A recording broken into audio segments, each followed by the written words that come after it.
Well, greetings and salutations, fellow members of Movie Club. Welcome to this newest meeting. We are calling this meeting to order, and we are so glad that you are here today to join us to talk about our favorite movies in the past 25 years, or sometimes like today, even longer than that. This is Movie Club, and we are here today to talk about a movie that, without exaggeration, is considered by many to be maybe the greatest sci-fi action film, sci-fi horror film. It's a lot of slashes. One of the greatest films of all time. And it's a sequel. James Cameron's Aliens. Not Alien, singular, but Aliens. Joining me here today, of course, joining me for this discussion is Robert Meyer Burnett. Robert, how you doing today, John, sir? it's good to be here. I'm so hyped to talk about this movie because I love it so. It's a glorious day in the core. And also joining us over here, joining the core, is Ray Ora. Ray, how you doing? Hey, first time viewer of this. That's right. You're an movie. Aliens virgin.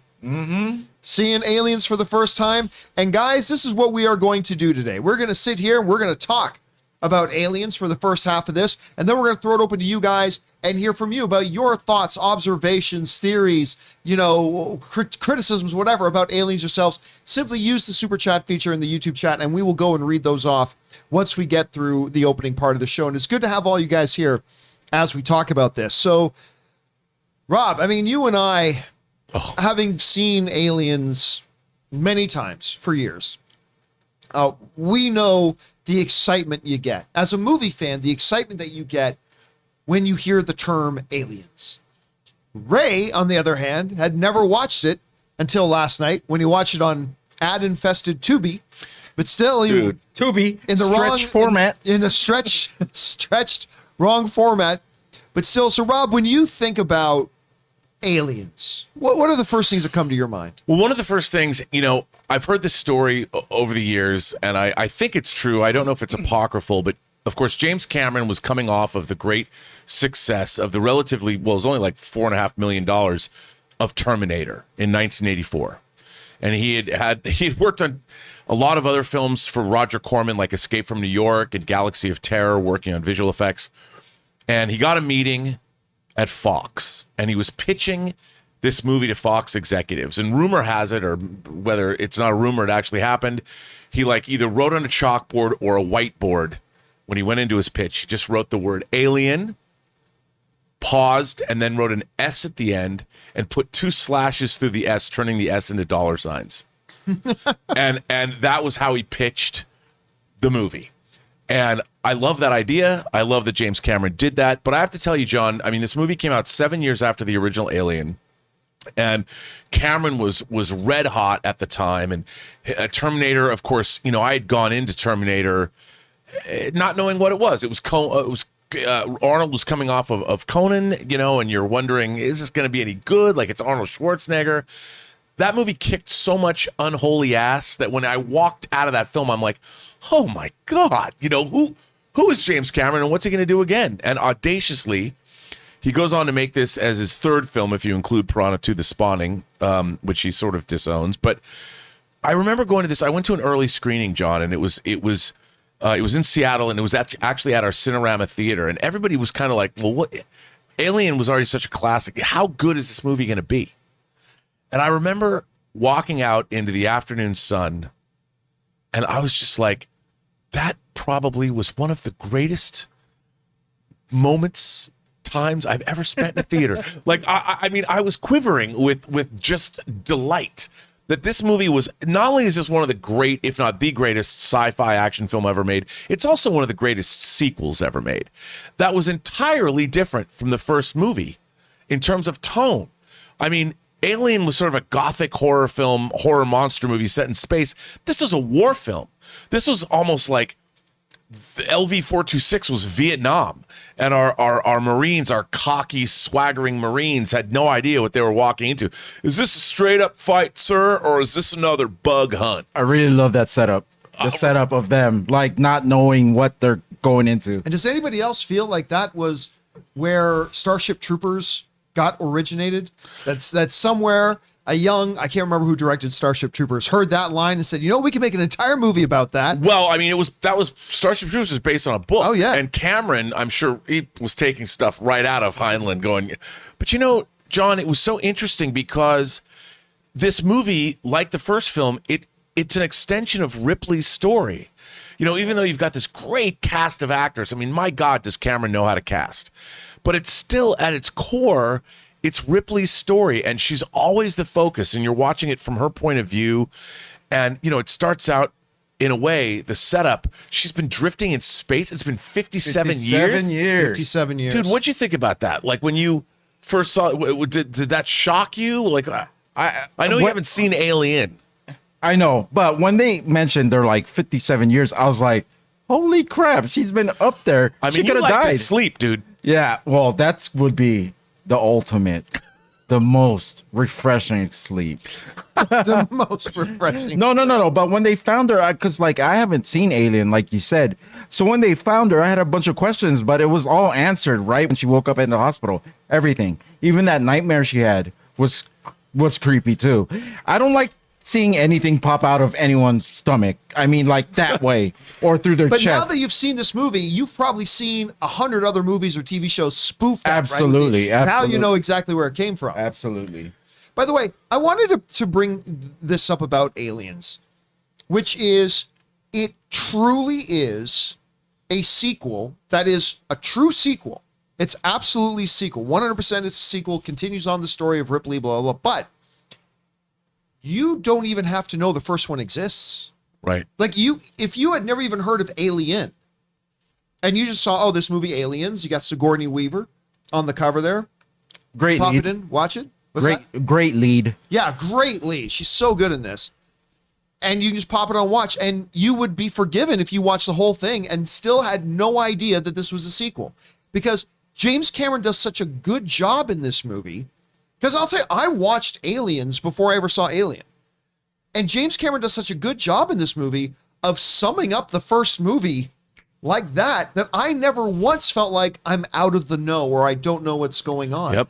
Like, just so quickly, they just picked it right up and away you go, and you would never even know. And Alien, by the way, it's kind of like a Godfather and Godfather Part 2 situation. Alien, some people prefer the first one. I don't, but I mean, there's some people even prefer the first one because it's a great, incredible, more horror, I think, than the second one.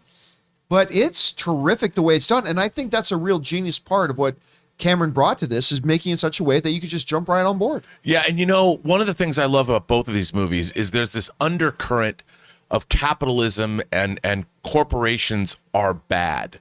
You know how nowadays everyone's like, the corporate culture we live in. But in the original Alien, there's the company, the Weyland-Yutani company, building better worlds, and they bring that up in this. It's a shake and bake colony. And I love the portrayal. Like, Ripley gets rescued after drifting through space, and immediately she comes up against corporate politics. They're deposing She's her straight into the mix. And you've lost a like an M1 starship. You've destroyed this ship. And how much that cost us? Yeah, I mean, and it's all about terraforming, and they do such a great job. Again, it's a rock. I love the woman that's smoking the cigarette, and the way that corporations, and you've got the ultimate like douchebag corporate crony in Paul Reiser playing Carter Burke. How great is he? He's good, but you know what? At first thought, since I didn't know anything, I actually thought he was going to be like some sort of love interest at first. I think that's what Introduction. Cameron wanted absolutely. you to think. And I was like, oh, dude, they're going to get together in space because they're going to find whatever. But before we go on, I want to say that I did watch the crappiest copy, and I apologize to everybody because there's a couple of scenes that I really liked, and I looked them up right now, and YouTube has all the scenes in 4K, and I noticed so many different things about it that I didn't see in this crappy copy that I watched. So I might have to rewatch this in a better version. Yes, you do. Yeah, because when I came, okay, go ahead. No, No. The only exposure I had to Alien or Aliens before this was I watched Prometheus, which I actually liked. I didn't understand most of it, but I actually liked that movie. So this was my first exposure to Sigourney Weaver character Ripley. So You know, as far as I'm concerned, there are no Aliens movies after Aliens.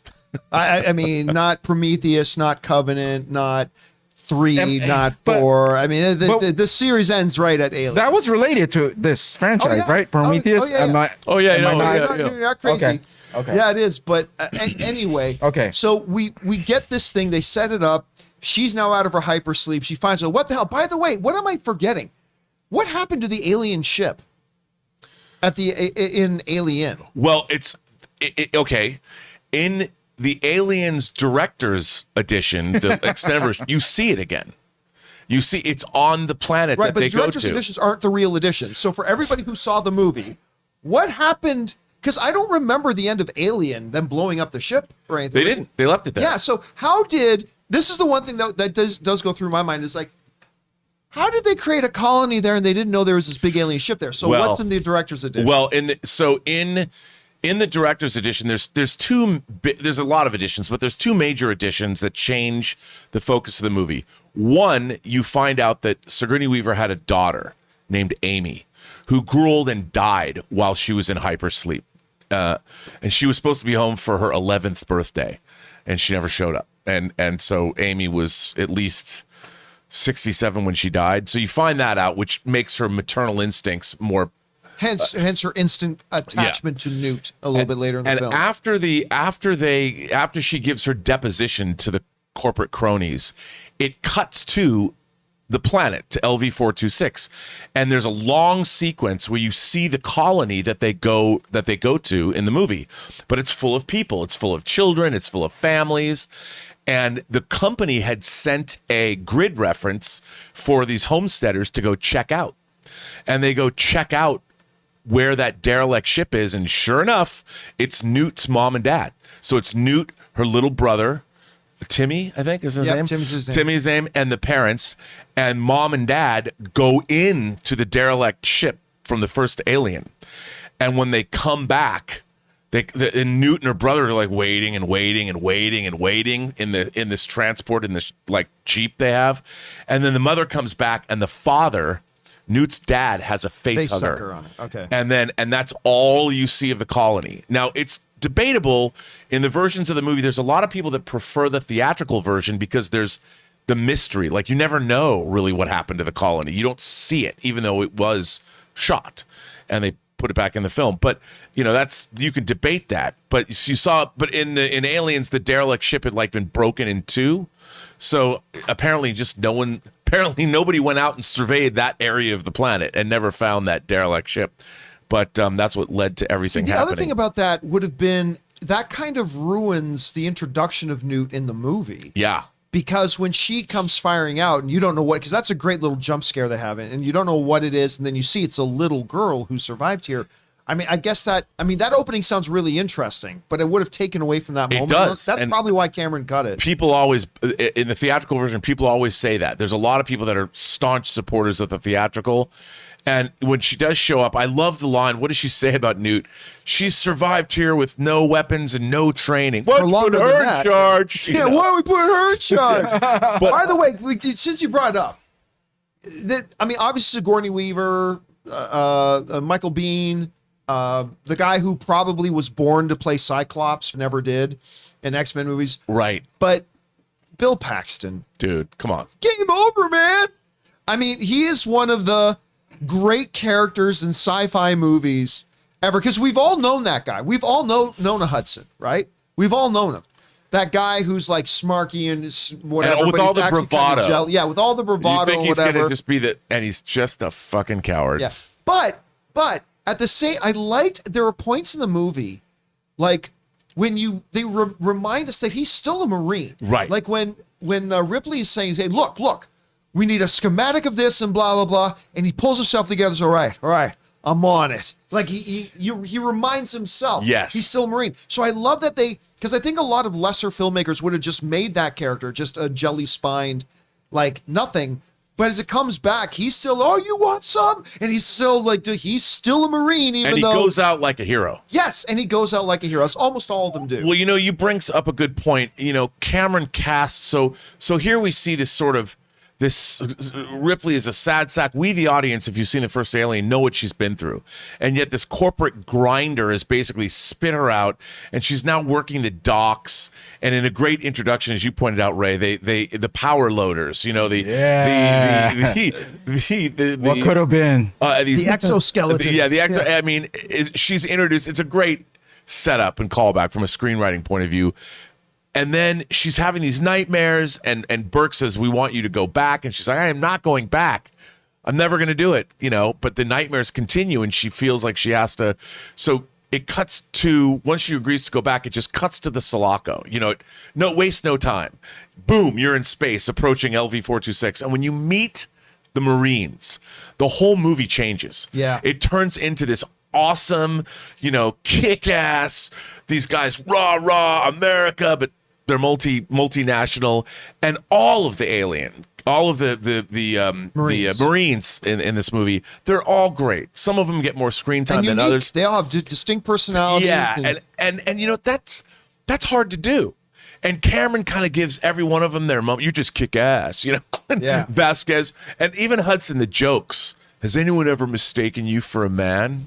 Have no. they for you? I mean, it's so the ribbing one another, and you immediately love these guys. Sergeant Apone, Apone. Look into my eye. When they're getting ready to get into the drop, they're like absolute badasses. Yeah, I mean, it's so good. Like even when you meet them and they're having a meal.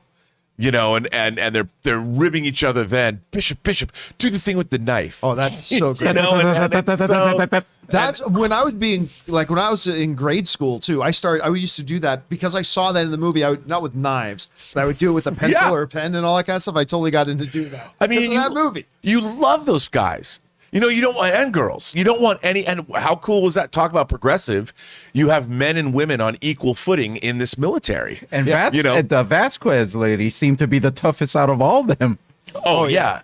And I mean, it was you're just too badass, and they actually use Steadicam mounts for those awesome guns. I was going to say, for anybody who's done any filming before, and you're watching that movie, you know exactly what they use for those guns. Yeah, I mean, those Steadicam mounts of those guns, that was a genius. First of all, I should say, I think this movie was made for like $18 million or something, and he was married to Gail Ann Hurd when he made this. And this movie is a brilliant... if that name sounds familiar to you, she is still an absolute prolific one of the great producer. I interviewed her once. She's one of the smartest women I've ever met in my life. Isn't she like the main producer of Walking Dead as well? Yeah, I think she is. Yeah. So she's amazing. She's one of the smartest people I ever met in Hollywood. But she was keeping him on a tight leash. The beginning of the movie where they find the Narcissus floating in space and the blue laser comes in to scan. There's a great story where she said it was going to cost some exorbitant amount of money to get that laser, and she's like, "No, if you want it, you have to pay for it yourself." So Cameron paid for it himself so he could get that scene. But if memory serves, they only had 6 alien soldier costumes to make this whole movie. Well, see, that 6. brings up an interesting point about this movie that I realized when I was watching it again. Ray, you pointed out that the aliens don't even really show up until close to an hour into the film, right? But even once they arrive, you see so little of them. It's brief glimpses of movement in a hallway. It's a brief close-up of a very angry, like a very angry mouth, close-up and then cut away. Cameron leverages your imagination to terrify you. Yeah. He makes it, he understands that what you don't see will probably scare you every bit as much, if not more, than what you do see. And I didn't realize that again until I was watching it again the other night. And you don't really see full blown on alien action until the Queen shows up. And so probably a budgetary thing, but from a creative point of view as well. Because when I think about aliens, I just think about the aliens in it all the time. And then you watch and you realize, holy crap, they were very scarcely used on because screen. we're spoiled with what we get now. Yes. We get tons of armies, like just hordes and hordes like of in aliens. Starship Troopers. Like in Starship Troopers. And in broad daylight, when they're like the Alamo scene when these insects are swarming that base. But John, it's a good point. one of the great things I love about this film is how Cameron, when they first get to LV-426 and they're all going into the colony, the empty colony for the first time, these characters are really good at their jobs. They know their formations. They know military procedure. These guys are, as Apone says, the ultimate badasses.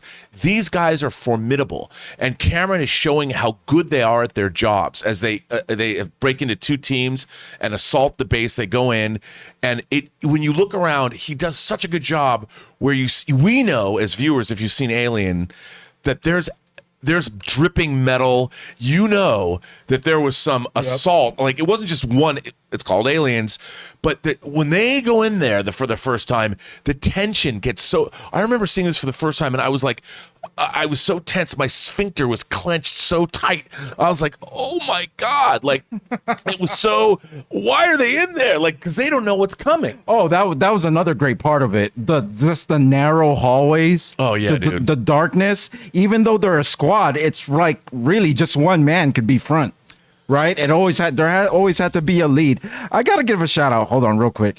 I did get exposed to somewhat of this movie because Xbox released a game called Aliens Fire Team Elite or Fire Squad Elite, and it's a multiplayer game, and you and two other people could go through those corridors, and the person I was playing had like the chain gun or whatever, and you just eliminate hordes and hordes of aliens. Oh yeah, it's really cool. So I have seen the setting before in a video game, but it's nothing like the movie setting, because you feel like you feel a little claustrophobic. You feel the darkness. You know what's above me, what's below, and that little radar thing they had. Dude, how great the sound, the boom, boom, boom, the pulsating, that great sound effect that they use. When you see the sonar going out, it was so good. But they never sound. Right, go ahead. I was gonna say, I wonder if I don't think Ben Burt was the sound designer of this, but I almost felt like that was a Ben Burt kind of sound design. By the way, too, in that thing, once they go all in and the things, they start to encounter the aliens, we don't actually see anything.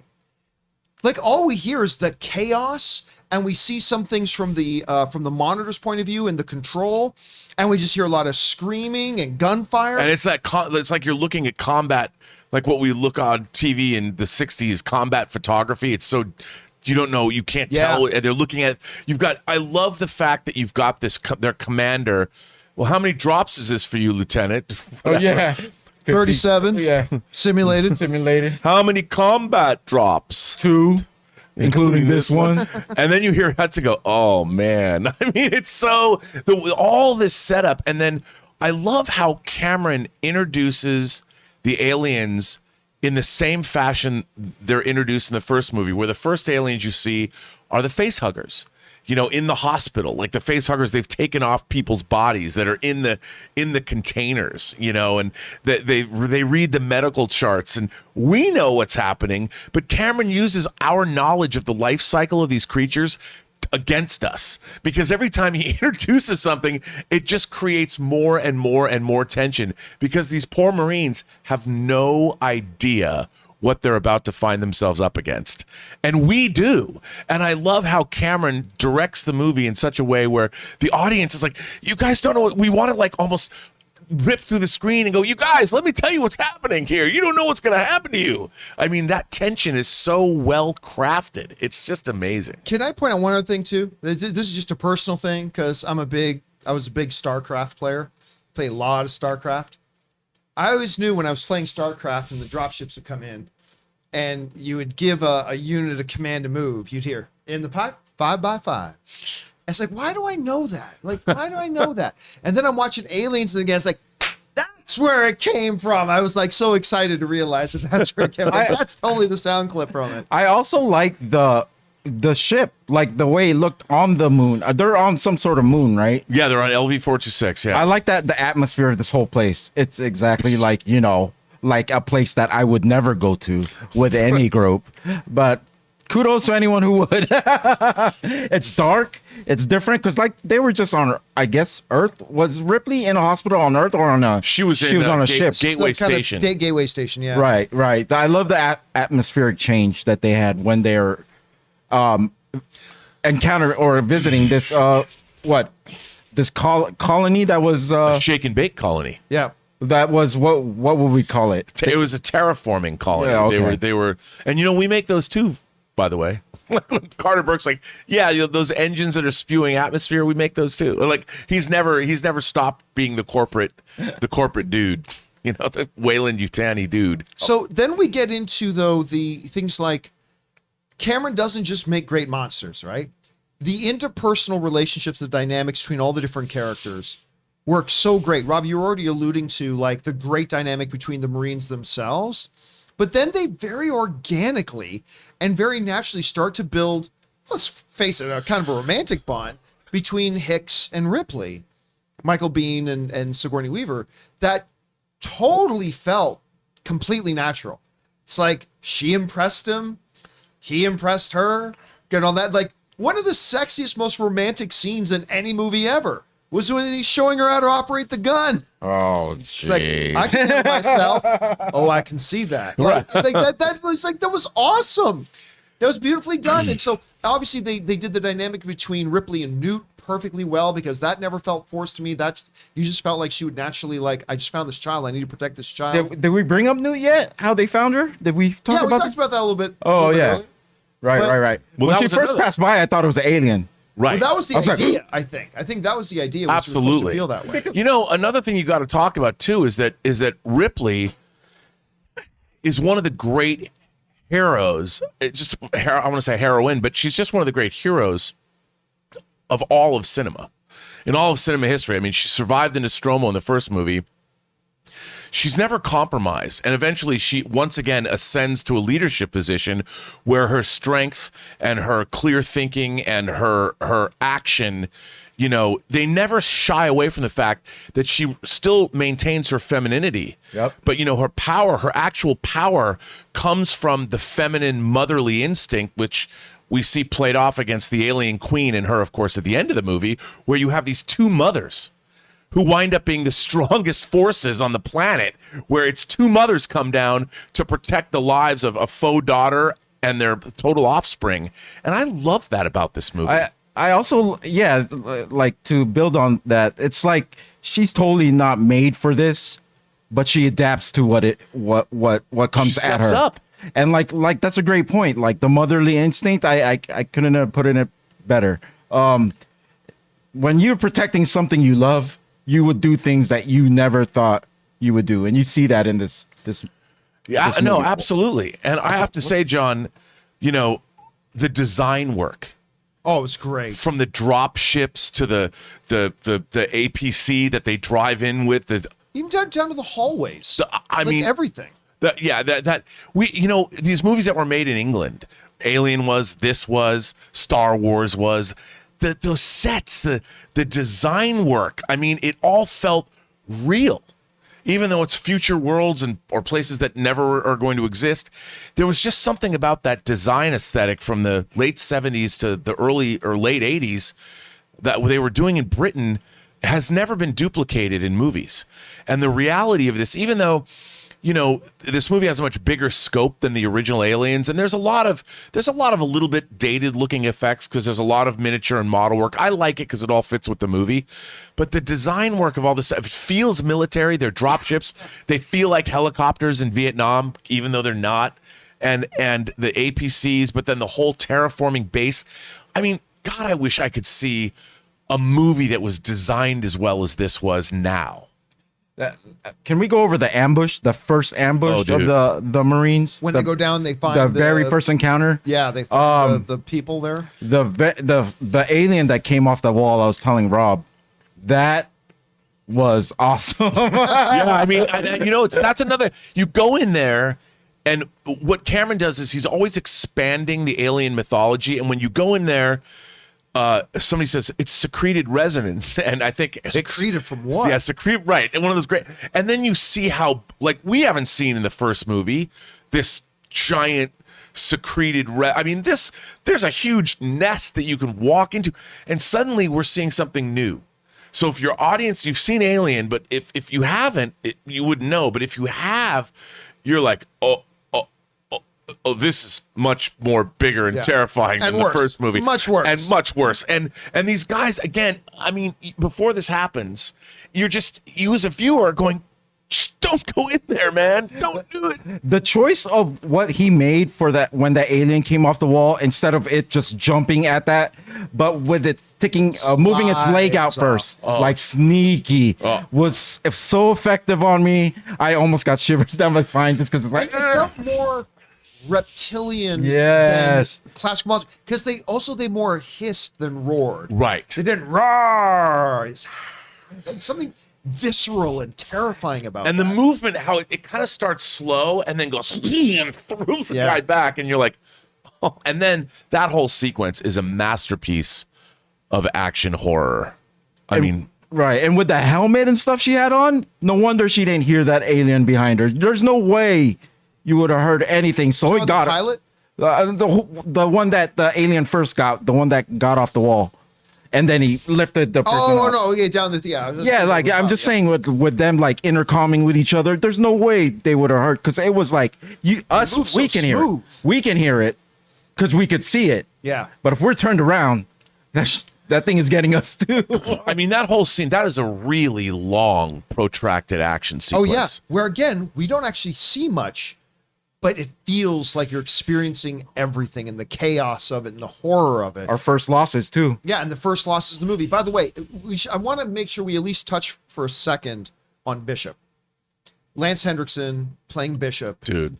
is such an interesting new dynamic. When I say new, I mean different from all the other characters. Like he's a left field dynamic in the whole thing, and I love the personality he brings to it too, because it's like, just because I'm an artificial person doesn't mean I'm stupid. Right. Like, when he talks about that, I'm gonna crawl out there and get this thing and all that kind of stuff. He just brought that to it, and like that whole moment too, when she comes out, it's like, all right, we still got how much time did he say they had left? Like 3 minutes or 5 minutes, whatever. She goes, we're not leaving. And he's like, we're not? It's like, just the way Lance Hendricks says it, we're not? And then she tells Hicks, like, don't let him go anywhere. We're not going anywhere. And then when she comes out of that elevator and the ship's not there, Dude. Cameron did such a good job of making the audience feel that hopelessness, especially when he throws in the line, because the alien queen figured out elevators, but the other alien queen, the door opens and she sees she's there, and Ripley's resigned herself. We're done. And all she can say to Newt is, close your eyes, baby.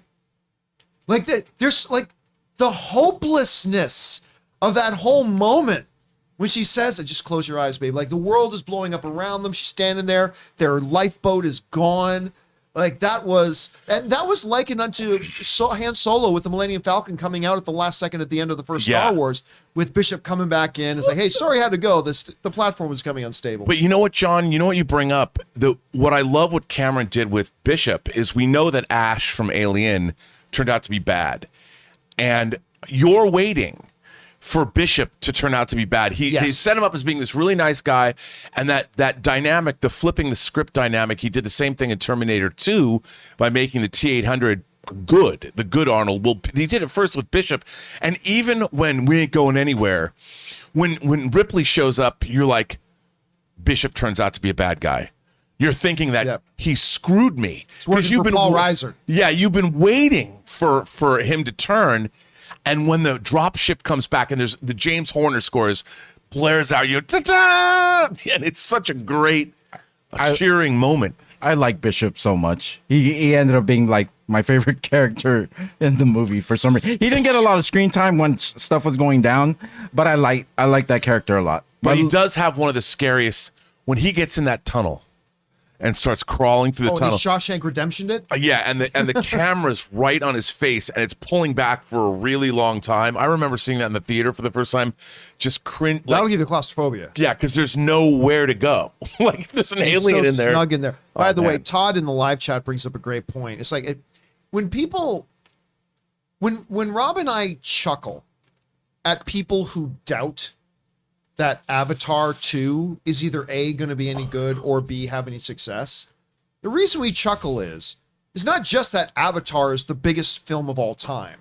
It's not just because Titanic, another one of his films, is the third biggest film of all time. This is the same guy who did Aliens. This is the same guy who did Terminator 2. Why on earth does anybody doubt James Cameron? Why would you ever doubt James Cameron at this point? This movie is a great indicator of that. I mean, even the Abyss. I remember I watching love it The recently. Abyss. The tension in those scenes. I mean, no one knows how to structure an action scene or a scene of people in peril better than James Cameron does, and create a sense of awe and wonder to what's going on. But one thing we really haven't touched on enough is Paul Reiser. Who turns into super douche as this. He's willing to sacrifice all of them. Oh yeah, he's going to kill them all just to make a buck. To make a buck.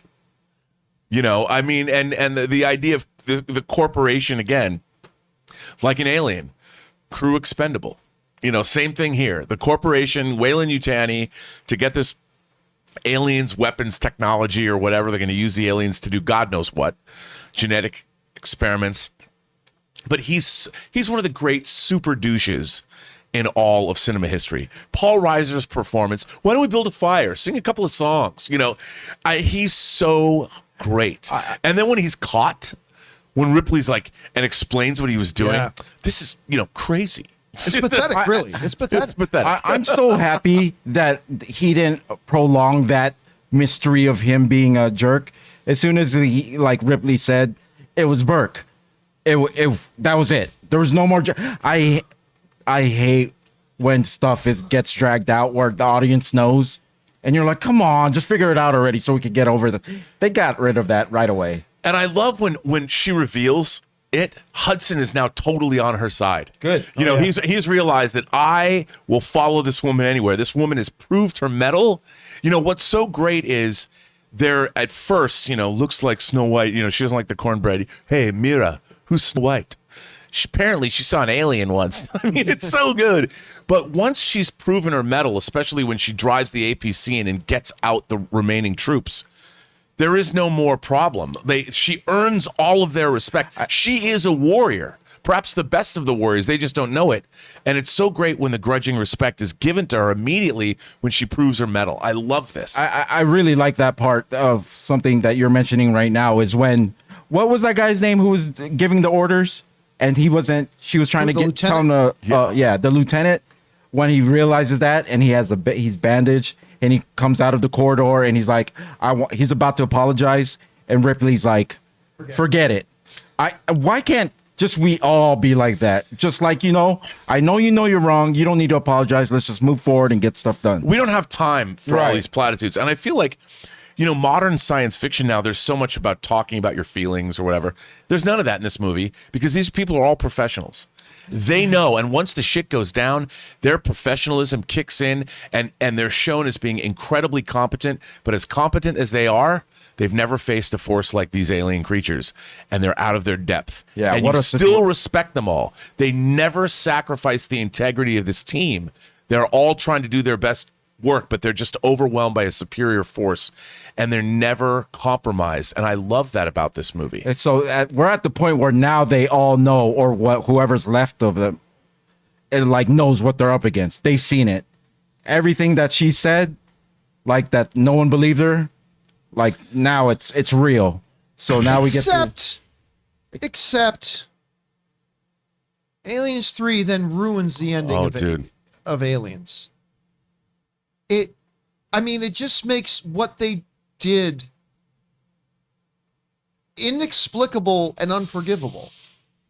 They totally just ruined the ending of that movie. I have no idea. Ray has no idea what we're talking about. Well, I'll tell you, John, it might surprise you to know that I have the Alien Anthology Box Set on Blu-ray. I'm not surprised in the least. And my friend Charlie Lazarica produced all of the documentaries, and they're incredible.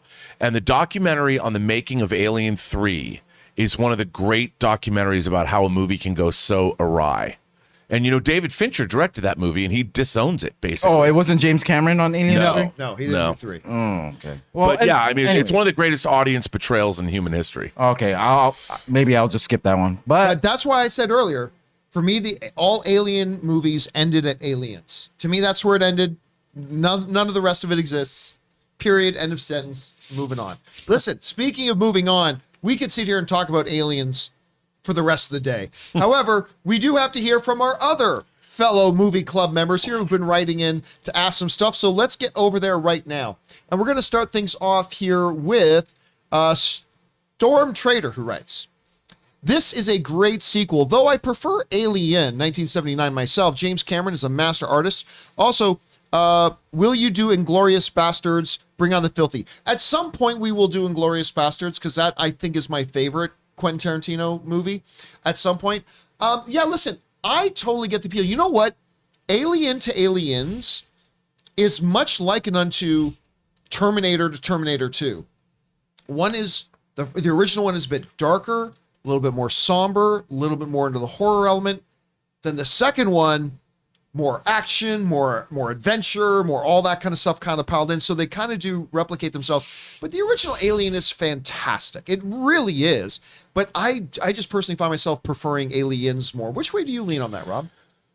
You know, I recently, our friend Connie, we watched Alien and Aliens. And every time I watch them, John, it's like Godfather 1 and 2. I go back and forth. You know, because they give me different things. But I think more as an overall experience, I think you can't beat Aliens. Aliens is why we watch movies. Yeah. Yet for a slow burn psychological thriller that really gets under your skin, that's also one of the more horrific and scary movies ever made, I prefer Alien. So it's a different experience. And yet both of those movies are two of the greatest. The only other sequel I can think of, like, well, Godfather 1 and 2, but I remember I'd seen Mad Max, you know, as a kid, and then I saw The Road Warrior. And The Road Warrior took all the kind of ideas in Mad Max and extrapolated upon them, you know, and gave us the character of Max Rokitansky back. And I'm like, I think Mad Max and The Road Warrior are kind of like Alien and Aliens, in that Road Warrior expands on all the cool stuff that was in the first Mad Max, which was a low-budget exploitation movie. And, man, I can't decide, you know? I get it. All right, next up, we got Ryan Gerger, who writes, "Do you think Alien 3 killed the Alien movies, or was it Alien 4 or Alien 5? Well, to me, it's Alien 3. I mean, that's it. But clearly it didn't kill it, because there is Alien 4 and there is Alien 5. Right. But yeah, no, Alien, I got 20 minutes into Alien 3 and I just knew, no, this is dead to me. Was Sigourney Weaver in all those? She was in 3. She was in 4. Yeah. I can't remember 5. She hasn't been in. Then there was actually, you had Alien versus Predator and Alien versus Predator Requiem. Then you had Prometheus and then Alien Covenant. I don't need to know about those. No, you're good with Alien. All right, next up, we got Ethan Holgate, who writes, "Love how Bill Paxton's character is the comedic relief for the first half of the movie until he realizes the joke is over when shit starts to go down in the third act." Yeah, again, we were talking about that a little bit earlier, that it's great that we see that transition, but a lesser filmmaker could have just left it at that. Oh, he's really just a coward. But no, once he breaks a little bit and the cowardly thing comes up, he sucks it back up. He's like, all right, I'm on it. And then he goes out fighting. And so I kind of like that James Cameron did that. That's one of the reasons why I love that character so much. I think his portrayal is how we would never want to admit it, but most of us would probably act if we were put in that situation. We'll try to laugh it off. Then when we realize people are really dying, we'll be scared. But then the only way you could save yourself is to fight back, and then you just have to suck it up. That's exactly what I would be like in this situation. That's what he did. And I think under a lesser filmmaker, they would just have left him the goofy guy that dies first. And that's why his work, I mean, to me, Cameron is the best meat and potatoes director that existed, meaning he gives us the basic ingredients, but yet he does it in a beautiful way. Right. And he's just there's no other filmmaker like him. All right. Meat and potatoes. CJ Rebirth writes, "Get away from her, you bitch." I mean, it's one of the great lines in sci-fi history. I mean, that when she says that at that moment, like, she's like now taking the aggressive stance against the alien, like, I'm coming after you. And that when the door opens, revealing her in the power loader, it's awesome. Yeah. Then shit's awesome. about to go down at that point. All right, Rampage Predacon writes, "Game over, man. Game over." He has, I mean, other than "Get away from you, bitch," he really does have the best lines in the movie. Bill Paxton does. All right, Rampage also writes, "The only thing better than Aliens, the movie, was the arcade game. I never did play the arcade game." Is that the one with the gun attached? Yeah, I think that it's could it's be the, it. Yeah.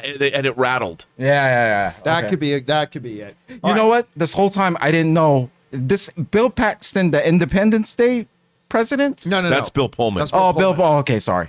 Okay, go ahead. But he was one of the greatest characters ever in True Lies.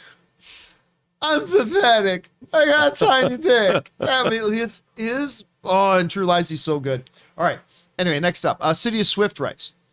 I must say what I liked about Aliens most is how it held my attention the whole, and I felt immersed as soon as they took their first flight.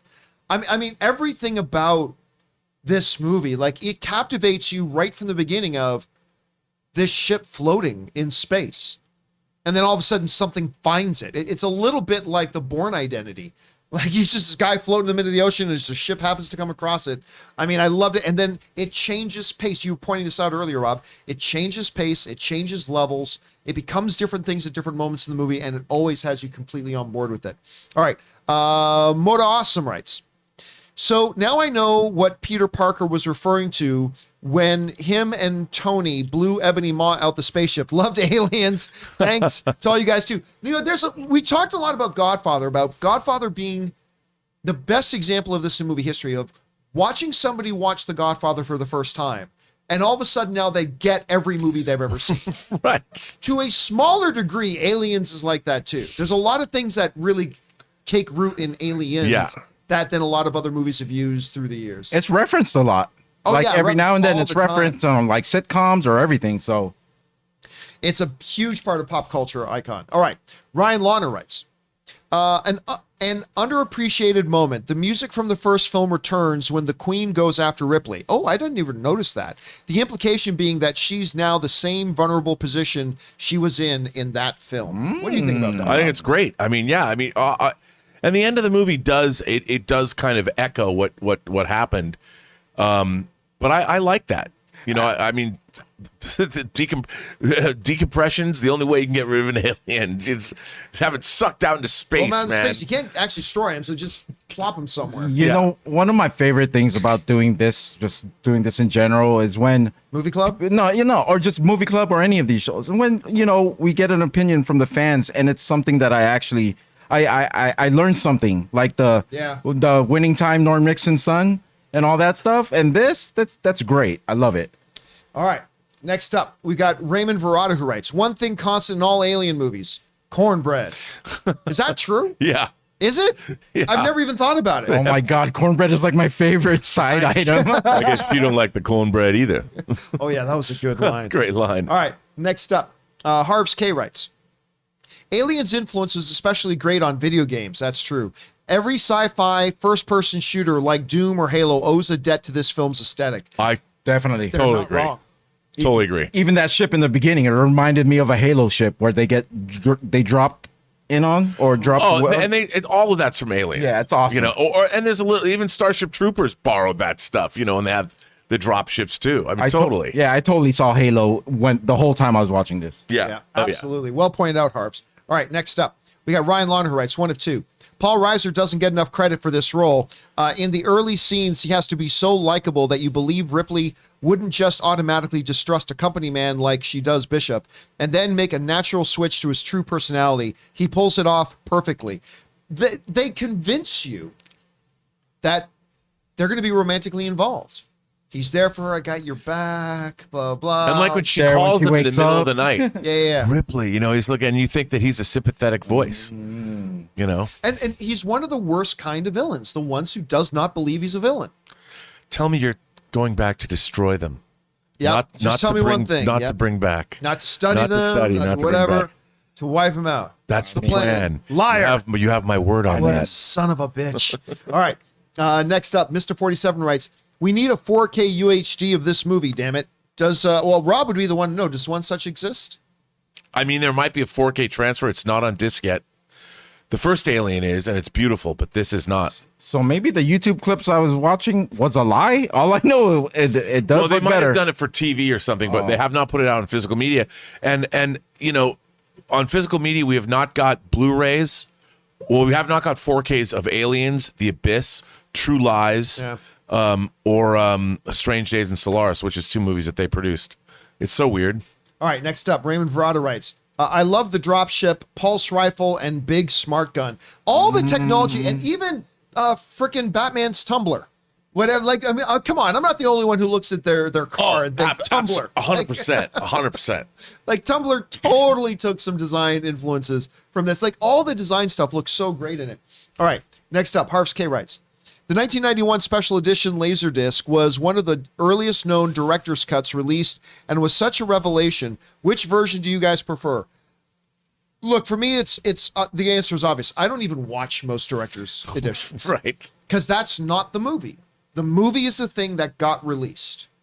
Now, don't get me wrong. Like, I have seen some director's cuts of things. Like, I've watched the Lord of the Rings director's cuts. I really like them and all that kind of stuff. But still to this day, when the creators and the people who own it say, this is the version of the movie that gets released, at that moment, that becomes it. Now, other people feel differently, and that's cool. But I don't even think I've watched the director's edition of this because to me, this is how I see it. The director's cut stuff is fan film stuff. It's not real. Have they ever released a director's cut in the theater? Like after I was gonna say The Abyss. There's the director's did. cut. Would you consider that then the theater edition? If they No. It's not what they originally. Just asking. It's not. But when you saw the director because I know you have a real place in your heart for the Laserdisc stuff. Yeah. Oh, did you see that on Laserdisc? Yeah. So when Fox put out Alien and Aliens on Laserdisc, it was a big deal. And they were these beautiful box sets. And when Aliens came out, this footage, it was a revelation. And there was some really great documentary material. And one of the things that was cut out of the original Alien is the scene where they find, and it contradicts the life cycle in Aliens because the scene had never been in the original Alien, but you see them half cocooned. Tom Skerritt's character, Ripley, finds him and he's not dead and says, kill me. Yeah. And it's like the egg is forming around him, which completely contradicts what James Cameron did in Aliens with an alien queen. So when you saw it back, they've put it back in the director's cut. And I'm like, that's weird because it contradicts. So sometimes you're right. I mean, director's cut. But I do love the director's cut of Aliens because it feels bigger and longer and more epic. But like you said, John, the theatrical version is usually the definitive version. Right. All right. Next up, we got, let's see, Ryan Launer writes, Cameron's original choice to play Burke was Stephen Lang, who he finally got to work with in Avatar. Which one was Burke? Burke, the bad guy. Paul Reiser. Oh, that was Paul Reiser. Yeah, that's Paul Reiser. Carter Burke. Stephen Lang is that? Yeah, but Paul Reiser, Stephen Lang. he has that more comforting look when he plays it, you know? Yeah, Stephen Lang, he always looks evil to me. By the way, Stephen Lang has a cameo, a really good cameo in that new Sandra Bullock, Channing Tatum movie. Oh, really? Yeah. It's near the beginning of the film. He's got this great cameo in it. Is he Stephen Lang, though? The Stephen Lang. No, he doesn't play himself. He doesn't play Stephen Lang. Okay. But, I mean, it's a pretty fun little cameo. All right, next up. Speaking of Connie writes in. Hey, Connie. Connie was just here at my house. She was here for Anne's birthday. Yeah, they're a big WrestleMania fan. That's, Aliens is a great sequel. I can't help it. I prefer the theatrical cut. Love you, Rob. Well, yeah, I mean, hey, listen, a lot of people, like, the things you were talking about before, Rob, about, like, some of the director's cut feel bigger and whatever. I mean, that's definitely a Lord of the Rings films, stuff like that. But even though I appreciate a lot of stuff in the Lord of the Rings, and I'm sure there'd be a lot of stuff to appreciate in the Aliens one, but I don't care whether you're talking about Star Wars or whatever. It's once a movie is released in theaters, to me, that encapsulates it. It's done. That's the version of the movie. That is it.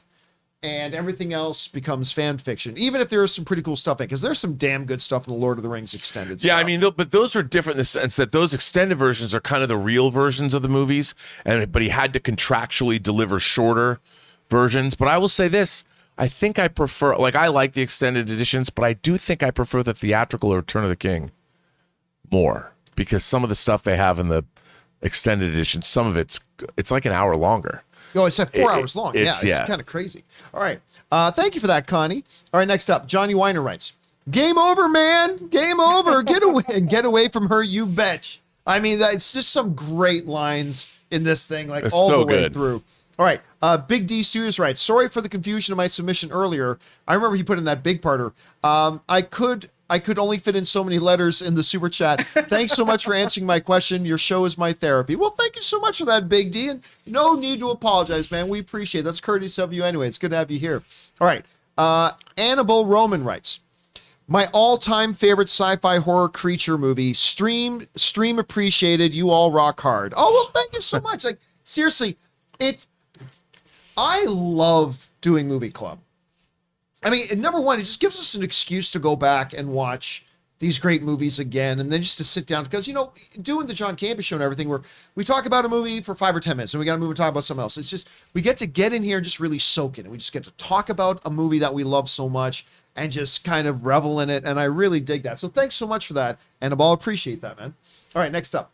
Dalton Burdett writes, the first movie is one of the best horror movies of all time, and this movie is one of the best action movies of all time. This movie has one of my favorite director's cuts, and you were just talking about that, the director's cuts. What do you think makes the director's cuts of Aliens special to people who appreciate director's cuts? Well, I think that for director's cuts, if they somehow deepen the story and show you things that you hadn't seen before, like the scene on LV-426 when Newt's parents go out, it's a big scene. You know, and you see a lot more that you hadn't seen before. And learning about Ripley being a mother, I think it just deepens the story. There is a scene with these smart guns, these sentry guns that they set up that's a little superfluous. So sometimes it's not every scene in the director's cut works. But in the case of Aliens, I think that it was such a revelation seeing these big, large moments and then the character stuff. Like, it's Carter Burke who comes and tells Ripley about her daughter. And it also makes you believe in him more, like, oh, he's so sympathetic to her. He found out what happened to her, and he's trying to comfort her and sit down. And so when he turns out to be a super douche, or a douchey douche, as I like to say, it's even worse. So it was good. All right, next up. We've got Cash, who writes, thoughts on Alien. Production design is outstanding. The production designing on Alien is outstanding. I mean, in both these movies, incredible. And it is truly like one of the finest horror movies of all time. It's iconic. And watching Alien just recently, it looks like it was shot yesterday. Yeah. The only thing in Alien that betrays when it was shot are the computer readouts. They're all 4:3, and they're the computer design. The actual graphics are a little primitive. But other than that, it feels absolutely authentic. It really feels, it has great verisimilitude, the first Alien. Yeah, the sets actually worked really well for me. Like, they're actually better than a lot of the sets that I see now. Yeah, you know what else is good? Like the sound, the way the boots hit the grates, like in the corridors and stuff, those sound effects and everything, it just adds to the realism. It's such a well-made movie. All right, next up, we got Christopher Benson, who writes, this is, without a doubt, one of the greatest sci-fi horror movies of all time. R.I.P. to Bill Paxton. You know, Bill Paxton is, and you're absolutely right about that, by the way, Christopher, but Bill Paxton was one of those guys where I think a lot of people didn't appreciate just how big he was and just how good he was until we all found out about his tragic death. And I think a lot of people even went, who? And then they saw his picture and went, him? And then you realize this dude had a career that was Titanic. That was Aliens. There was True Lies. There was Twister. I mean, he was just, he was never the big A-list star. Oh, and then he had that big show where he played the monogamist, or not the monogamist. The Mormon. What do you call it again when somebody has multiple?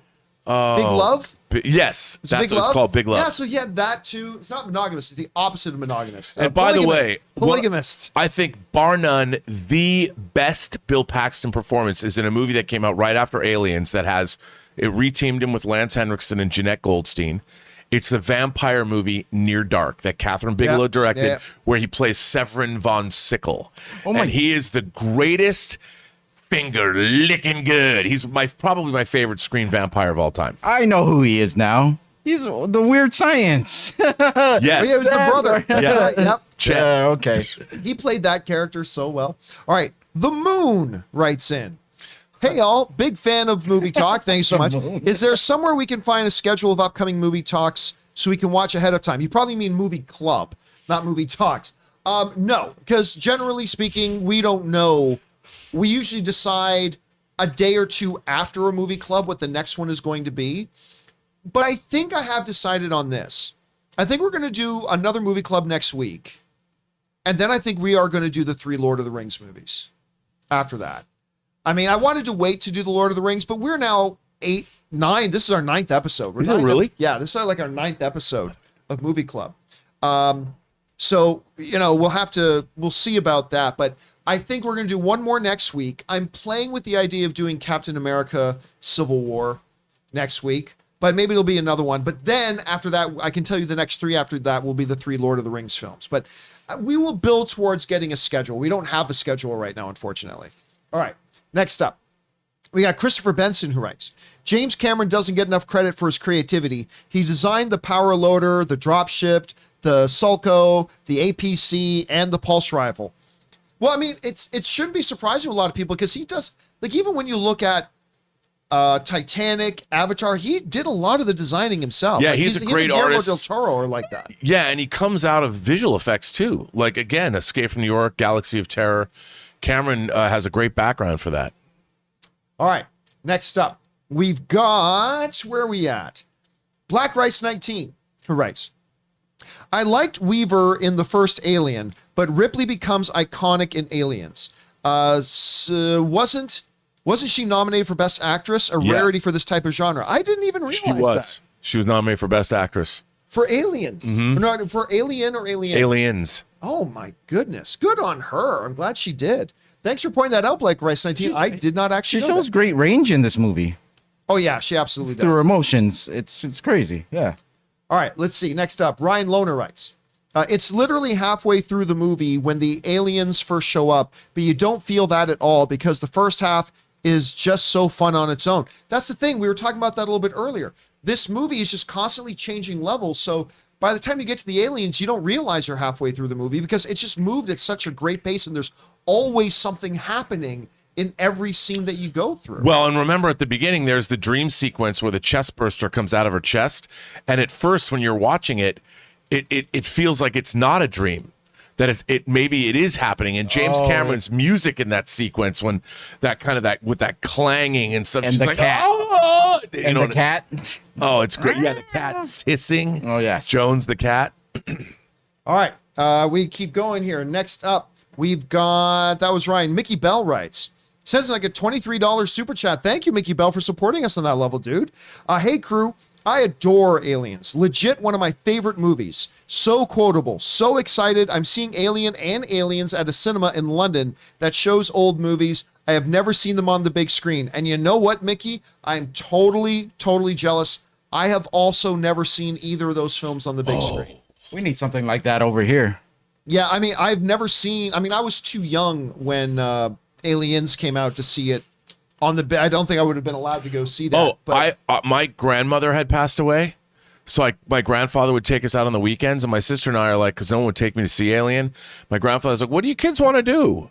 And I'm like, Grandpa, there's a new movie out called Alien. And we conned my poor grandfather into taking us to And he's never taken you again. it was very funny because it was after he just very stoically sat there, and I asked, I was terrified, but I didn't want to ever let my grandfather know how scared I was because I had dragged him to this movie. And he said to me, I enjoyed that when it was over. all right, let's keep going on here. Next up, we've got, that was Mickey Bell, Brad Jacobs. I remember the first time I played Halo, I thought, obviously, these guys loved Aliens too, which is exactly what you had. Ray, as, you know, the bigger Halo guy here, like, did you find that a lot when you watch it? Did you see a lot, when you were watching Aliens now, did you suddenly recognize a lot of influence? Absolutely. Like from the very first Halo, where they start you off on a ship and there's like corridors or like exactly like this with the steel pipes and whatever, and like just things popping out at you. Till the latest Halo Infinite, like even inside the ships, it reminds me so much of Aliens. So yeah, the whole thing is like Aliens is littered all over that universe. All right. By the way, I just want to put this. One of the highlights of my career, gentlemen. One of the highlights of my career. If I can just, there we go. Right there. Me and Sigourney Weaver like getting to get together and talk with Sigourney. I got to chat with her for like 15 minutes. This was like one of these like iconic for the rest of my life. Will always remember this moment kind of moments, getting to meet and talk to her. And she was so great and friendly and funny and all that kind of stuff. She was just absolutely awesome. I loved meeting her. Okay, let's keep going here. Next up, we've got, that was Brad. Yes. Matt McClure writes, McClure. back when movies could be great without a political agenda, loved Aliens. That's adorable that you would say that. But if you don't think there was a lot of political positioning and a lot of politics in that movie, and a lot of like, especially politics of that moment in that era in the mid 1980s, there was a lot of political commentary in that. Oh, yeah. There was a huge amount of political commentary. Actually, you know, Rob, you and I were actually talking before the movie started. If Aliens came out today, that one scene where Ripley, you know, they didn't think that she could handle the loader, and she had to step in and show them she could do the loader. Where do you want it? Yeah, with that great line, where do you want it? He goes, Bay 12, please, right? And then he laughs. He's like, oh, we've underestimated her. Yeah. If Aliens was released today, there's a certain segment that would just be labeling this movie as woke. Oh, this movie's so woke. It's all just female agenda. That's because of that one scene that they would totally label it as woke and all that. Well, but what's interesting, to be fair, this is a beautifully written movie. I mean, even though Cameron again writes in this meat and potato style, he never panders. You know, this movie does definitely have, you've got the sexes intermingling. You have people of maybe could be transgender or LGBTQ. You don't know. It's not important. It's not. Cameron just gives you representation. These are men and women that are working together. They're fighting together. They're dying together. They're comrades at arms. But he does it in such a way that it never distracts from the story being told. It feels natural. It's the future. But I'm just telling you right now, we can say that, but you can say that about 9/10 of the stuff today too. Well, but because there was that scene where, you know, they had to go out of their way to show that a woman could do it. That people would totally label it today. But I think that I think there's a lot of filmmakers that aren't necessarily as deft with their messaging today. They want to make sure they don't have enough credit. They don't put enough credit in the audience. Cameron respects his audience. He doesn't have to hit things on the head. He presents you the situation because political messaging, and it's there. Absolutely. It's there. I mean, this movie's totally anti-capitalism. Yep. You know, I mean, it's totally anti-capitalism. I don't see any of that stuff. Does that make me like that stuff always flies over my head? All the political, when we watch movies and people call it divisive or something, I never see any of that, and I always have to have it. Am I just a dumb person? Not for at all. saying? No, it just depends what you're looking enjoying at, what the you're looking story. for. Yeah. Okay. All right, next up. Mickey Bell writes, the sound the tracker makes whenever anything is moving still haunts me. It's Talk about haunting. building tension. That is called experiential association. When anything, whether it's a visual cue, a smell, or a sound, instantly elicits an emotional reaction, right? In other kind of phrases, we call that a Pavlovian response, right? So for those of you who've heard that term line, don't understand like the whole thing about Pavlov's dog. The idea is whenever the dog would eat, they'd ring the bell. Whenever they ring the bell, that's when the dog would get a treat and eat. To the point now that when the dog heard the bell, the dog would salivate. It's same thing with the fire drill. Yeah. Fire drill. You hear that bell? You know what to do. Fire. It's instinctual, right? So there is an external stimulus that elicits an emotional, some kind of a reaction. The sound of movement on their detectors. If I was driving the car and somebody just played that on a thing, I'd get tense. I'd go, whoa. Like they did such a great job of creating that association that whenever that sound went off in the movie, you know it was bad. And that was brilliantly done. That's another way he played into the viewers creating whatever it is in their head instead of like showing it on screen. Yep. Because he would have to show the aliens coming closer every single time. Well, If not that, and again, one of the great moments, John, you talk about how sparse, when you see the aliens, I love when Hicks goes into the ceiling. Like, where are the aliens? Yep. And he looks up at the ceiling and he comes around, and there's one of the great moments in cinema history when he turns the flashlight, and there you see the aliens like inverted crawling right towards him, and it's just horrifying. And then they fall out of the ceiling. It's awesome. It's so awesome. All right, next up. Let's see. Mickey Bell. Oh, no. Harps K writes. Aliens was also the first time I ever experienced the THX sound system in the theater. Talk about a double impression. That's not around anymore, is it? Mm-mm. No, they don't. Was THX the one where the little robot guy with the mustache? They had that too. That was but THX. the original that was the Lucasfilm. Yep, it was a thing, THX. right? It was a calibration system, and that was when they had the first THX. It was just the THX logo, the silver logo, and they go. And then eventually that little robot would come into it to but it was, oh man, those are the days. Now what is it? Atmos, Dolby? Yeah. Is that the king now? Yeah, that's pretty much it. All right, next up. We've got Mickey Bell who writes, something I never knew, but now I do, thanks to movies that made us. Sigourney Weaver didn't know there was a sequel right before they started filming. Maybe, yeah.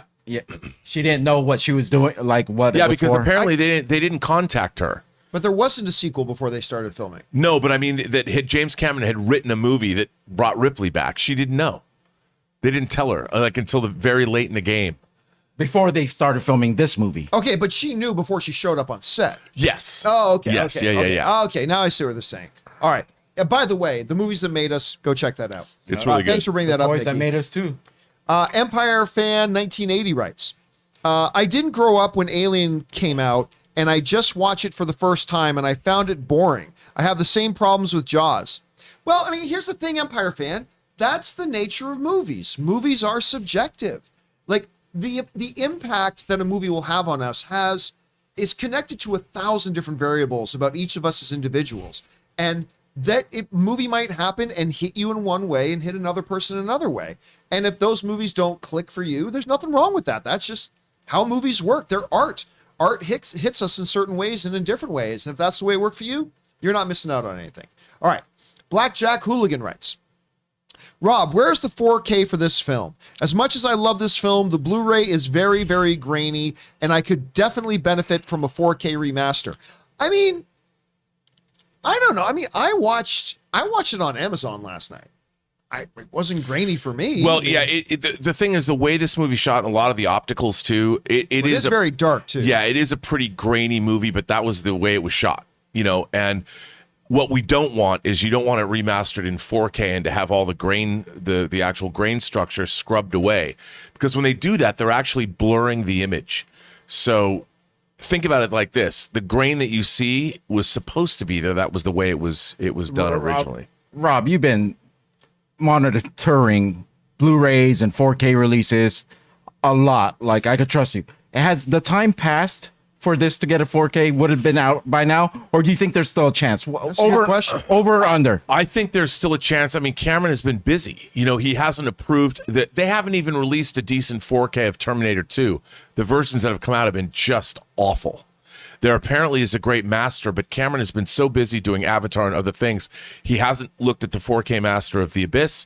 He hasn't looked at T2. He hasn't looked at True Lies, and he hasn't looked at Aliens. The 4K release on the 40th anniversary of Aliens coming up in 2026. Yeah, I think physical media will be dead. Physical media will be dead by then. Yeah, that's the problem. I mean, right. I'll still have mine. Of course you will. All right, next up, we've got Fry Minis who writes, movies, StarCraft, and D&D. My man.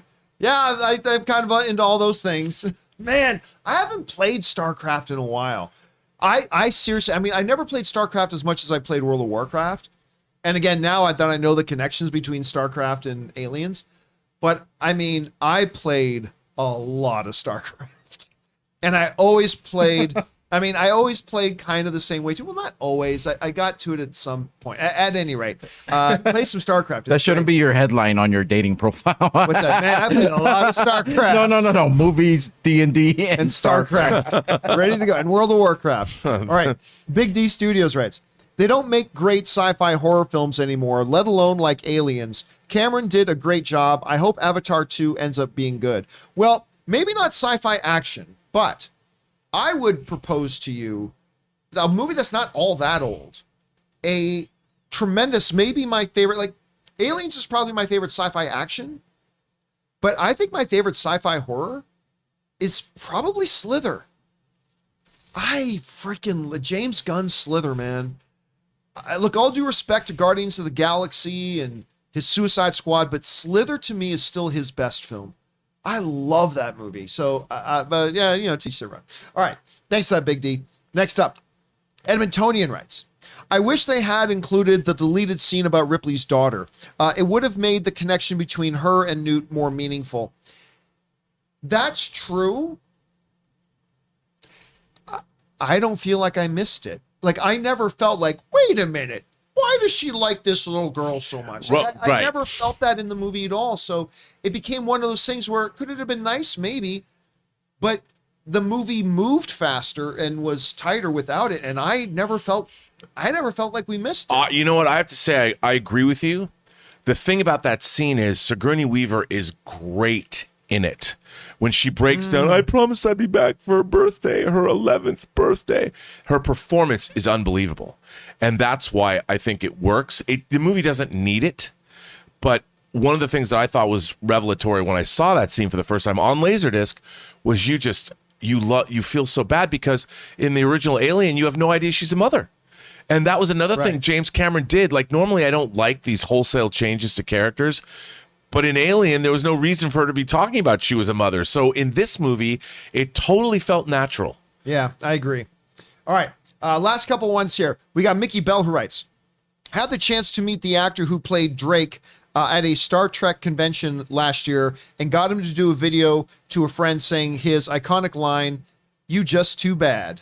That's Mark. I want to say Mark. It's not Mark Ronson, but he was a guy. He was in Shawshank Redemption too.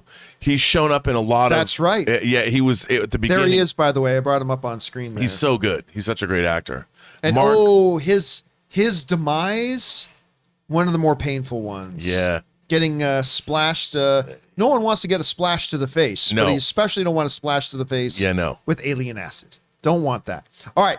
And then last up here, Philly G just sent in a super chat badge to be supported. Thank you, Philly G. And guys, that'll do it for this meeting is now adjourned of Movie Club. Thank you guys so much for being here and talking aliens with us. I love this movie. It's so good to see so many of you guys who do as well. I want to thank the other members here with me, of course, Robert Meyer Burnett. Robert, where can people follow you and all your stuff online? You can find me on Twitter at BurnettRM. Find me on Instagram at RMBurnett or on my own YouTube channel, The Post Geek Singularity. All right. And over there, we got Ray Aura. Ray, where can we find you? Ray Aura with a 0 and nothing else. And you guys can simply follow me on Instagram and on Twitter, simply at John Campea. So again, guys, I haven't decided what one we're going to do next week yet, but then after that, we're going to be getting into Lord of the Rings films, which might get interrupted by CinemaCon. So we might have to bump one or we might have to pre-record it. I'm not sure. But anyway, keep your guys' eyes and ears open for that. Guys, thanks so much for being here. Make sure you like and subscribe this video. Leave a comment below. All that stuff helps these videos as well. And why not become a member of the channel as well? We have opened up channel memberships. Thank you to all of you guys who signed up for it already. And guys, that'll do it for us for now. Thanks a lot for being here for Movie Club. My name's John Campea. And until next time, my friends, bye-bye.